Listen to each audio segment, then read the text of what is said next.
আসসালামু আলাইকুম। আপনারা কেমন আছেন? আশা করি ভালো আছেন। আলহামদুলিল্লাহ আমিও ভালো আছি। তো আজকে আপনাদের মাঝে নিয়ে আসলাম আরেকটা রেসিপি। তো আজকে আমি রান্না করব আমার গাছের বেগুন, আলু। আলুটা কিনার গাছের বেগুন। আমার ছাদ বাগানটা আপনাদের আরেকদিন ভিডিও করে পাঠাবো। তো আর এখানে নিয়েছি আমি এই যে টমেটো আর এখানে রুই মাছ। তো আজকে আমি বেগুন, টমেটো, আলু দিয়ে রুই মাছ দিয়ে একটা রেসিপি রান্না করব। তো আমার ভিডিওটা আপনারা দেখতে থাকুন। এই যে এখানে পেঁয়াজ কাঁচামরিচ কেটে নিলাম। আমি এই যে কড়াই বসিয়ে দিলাম। এখন আমি তেল দিয়ে দিব কড়াইয়ে। তো আমার তেলটা প্রায় গরম হয়ে গেছে। এখন আমি মাছগুলো আগে থেকে হলুদ মরিচ লবণ দিয়ে রেখেছিলাম। তো আমি এখন এই যে মাছগুলো দিয়ে দিব।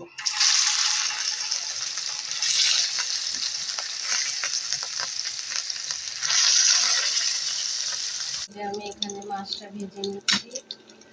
আর এখানে আমি কড়াই বসিয়ে দিলাম। এখন আমি তেল দিয়ে দিব তরকারিটা কষানোর জন্য। এই যে এখানে তেল দিয়ে দিলাম। তো আমার তেলটা গরম হয়ে গেছে। এখন আমি পেঁয়াজটা দিয়ে দিব।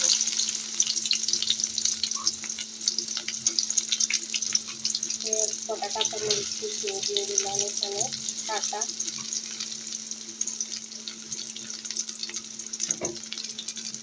তো আমার মাছ ভাজা হচ্ছে। আমি আবার এখানে তরকারিটা বসিয়ে দিই দেওয়ার জন্য পেঁয়াজটা ভেজে নিই।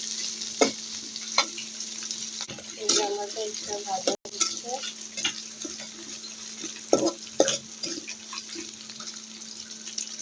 আর এখানে আমি এই যে মাছটা ভেজে দিই। মাছটা উল্টিয়ে দিব। মাছটা উল্টিয়ে দিলাম। আমার মাছ ভাজিয়ে হচ্ছে। আর এখানে আমার এই যে পেঁয়াজটা ভাজা হয়ে গেছে। এখন আমি এর মধ্যে দিয়ে দিব একটু পানি। এখন আমি এক এক করে সব ধরনের মশলা দিয়ে দিব। এখানে হলুদের গুঁড়া পরিমাণ মতো, আর মরিচের গুঁড়া দিয়ে দিব। আমরা একটু ঝাল খাই, একটু ঝাল একটু বেশি দিই। আর এখানে দিয়ে দিব ধনিয়ার গুঁড়া আর দিয়ে দিব জিরার গুঁড়া। এখন দিয়ে দিব পরিমাণ মতো লবণ। এখন একটু আদা রসুন বাটা দিয়ে দিব। এবার আদা রসুন বাটা। আমি মশলাটা ভালোভাবে কষিয়ে নেব।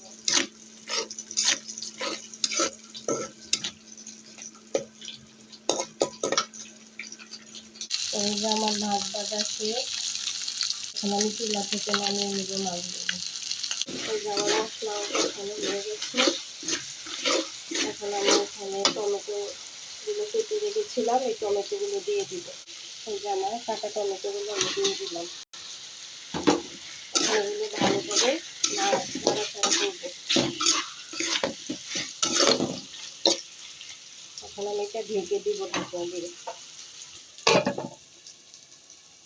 তো দেখি কি অবস্থা। এই যে আমার টমেটোগুলো প্রায় হয়ে গেছে। এখন আমি তরকারি দিয়ে দিব। এখন আমি এর মধ্যে যে কাটা বেগুনগুলো দিয়ে দিব। বেগুনগুলো দিয়ে দিলাম।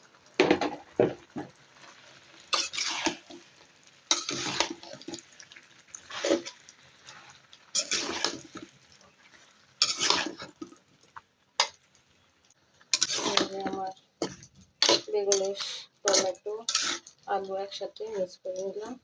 এখন এটা ভালোভাবে কষিয়ে নেব। আমি ঢাকনা দিয়ে ঢেকে দিই। এই যে আমার তরকারি কষানো হচ্ছে।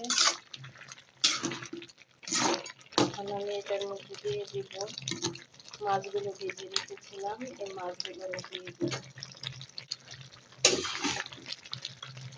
মাছগুলো দিয়ে দিলাম।